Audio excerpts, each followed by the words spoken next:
by looking at the correlations of the things that you actually observe. So we have a very simple latent roots model that we have two different sets of attributes, A and B. For A, I can build a detector. For B, I don't know how to build a detector. But I can actually do inference on them by looking at the correlations of this. You can think of it as a soft clustering method that you predict attributes for clusters, and then your cluster assignments are basically soft. Let's see this in action. So the way that I'm going to run the experiment is I want to see how good I am in cross-category generalization.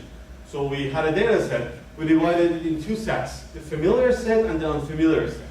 For the unfamiliar set, I make sure that my method never touches those parts, meaning that we're not seeing any example of those familiar sets. The first question to answer is that, okay, I plan to generalize using my attributes. The first question is that, is the generalization across category possible at all or not? So basically what we did was, we'll train a lie detector for some animals and test it on some other animals. And that's what you see. That's an ROC curve, basically. The higher, the better. The ideal case would look like a curve that looks like this. So this is the ROC curve for training a lie detector on the same categories and tested on the same categories, not instances, categories. This is training on some categories and testing some other categories. So as you can see, there is a gap between seeing and not seeing categories, but that gap is manageable. So we pay a little bit of penalty for leg, wing, horn, wing, head, to be able to generalize across category. So if that's true, if I can learn a leg detector in some animals and test it on other animals, then I can actually talk about unfamiliar categories.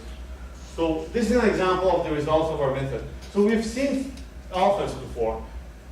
Then we can actually localize them, talk about them. Not only we can do the typical things that we do in recognition that says elephant, elephant, elephant, we can do more than that. I can say, this is an animal, it's a mammal, I know it's an elephant. Here's the trunk, here's the leg, here's the foot. It's a four-legged mammal. But the interesting stuff happens when I see a new category, an instance of an unfamiliar category. We never observed cats before. Despite that, we can actually localize it. Say, here's green means animal in these pictures, red means vehicle. So I can say, I don't know what this is, but there's an animal here. Here's the head, here's the leg, it's an animal, it's a mammal, and we think actually it has a hump over there. We never observed jet skis before. Despite that fact, we can actually localize it and say, I don't know what this is, but there's a watercraft right in here. There's another watercraft right in there. We've never observed buses before. Despite that fact, I can say, here's the wheeled vehicle, here's the wheel, here's the license plate, without ever seeing any examples of those categories. If you like numbers, so here's the quantitative evaluations of what we can do. So the dotted curves are the standard way of doing recognition, basically building models for only basic level categories. And then the dotted curves are, the solid curves are our results on familiar categories, which is red, on unfamiliar categories, which is green, and overall. The surprising thing is that even for familiar categories, even if I want to only talk about things that I observed during training, there is this much gap, this much gain for considering not only the basic level categories, but all the attributes. And also you see the same gap for unfamiliar categories. Can you explain the x-axis? Sure. So one way that we evaluate localization in recognition is that, so there's an image with a bounding box of the object. Then I have a prediction. That prediction may overlap or may not overlap with the ground truth data. There are criteria for if the intersection over the union of those two boxes is more than a threshold, I'm going to consider that as a good answer, otherwise it's a bad answer. Then the way that we typically evaluate this in vision is through ROC curve. So basically we have detection rate versus false positive per image. Meaning that if I actually cut my curves at 2 false positive per image, this is how much accuracy I'm going to get. So far what I talked about is basically being able to do this. That's an actual result of our method. So we never observed carriages before. We never observed horses before. Despite that fact, we can localize it and say, okay, here is the carriage, here's the vehicle, I don't know what it is. here's the wheel. This vehicle, whatever it is, but that I cannot name because I've never observed it before, can move on road and it's facing to the right. This creature over here is an animal. It's a four-legged mammal. I cannot name it because I've never observed horses before.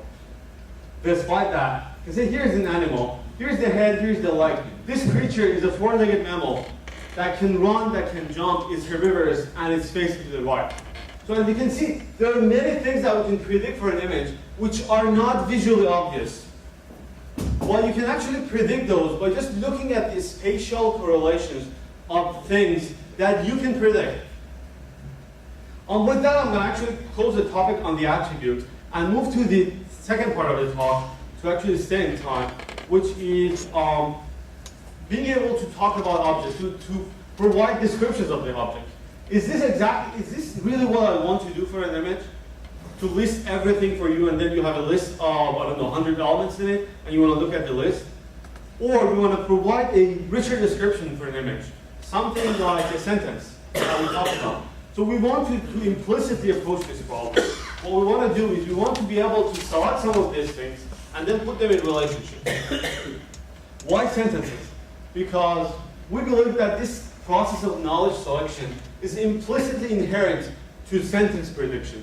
When you predict a sentence for an image, you're implicitly selecting some of the objects that you see and ignoring the rest of the stuff that you also see, but you don't want to talk about. And then you put things in relationships in sentences, similar to what we want. And then when you talk in sentences, you talk about actions, events. So because of all those reasons, we believe sentences might be good description for images. There are different ways of actually talking about this problem. One can be explicit about this, saying that I want to predict all of the components of the image and then have a model to put everything together. But as you can see, it's an extremely challenging problem. And then if you do that, you're probably going to get lost in the model because there are too many things to model. Our philosophy for this problem is that it's similar to Google translation machinery. It's also translation machinery. When you do Google translation, you translate from English to French. Here I'm going to translate from the space of images to space of English sentences. And I want to do it again a Google way, meaning that I want to do it in a non-parametric way. A set of images and a set of sentences are in correspondence, let's assume. Then a new image comes in. I can score it with all of my sentences and report the sentence as a prediction of that. Very similar to the Google translation machinery. So the way we approach this problem is that we believe there is this space of meanings that appear, that intermediate between the space of images and the space of sentences. So each point in this space of meaning has a projection to the space of images and also has a projection to the space of sentences. What I can do is I can actually learn these projections, and I plan to learn them discriminatively, meaning that I want to learn a projection from the space of images to the space of meaning, and a projection from the space of sentences to the space of meaning. Then what I can do is, if you give me a pair of a sentence and an image, what I can do is I can project both of them back to this space of meaning, and then look at their distance in that space of meaning, and use that distance as a measure of a similarity of a given sentence and a given image. Then if I have this, and assume that I have enough big data sets of images and sentences in correspondence, what I can do is I can actually get an image, provide a sentence, or given a sentence, provide an image. So to be able to learn those tasks discriminatively, we need a data set. And we actually build a data set called COSC sentence data set. So we get images from a famous benchmarking vision called Pascal. We ask mechanical Turkers, if you're familiar with that, to provide sentences for us. We prune the sentences a little bit. And here's an example of the data set. So these are the sentences that Turkers actually wrote for this image. There are interesting properties for those sentences.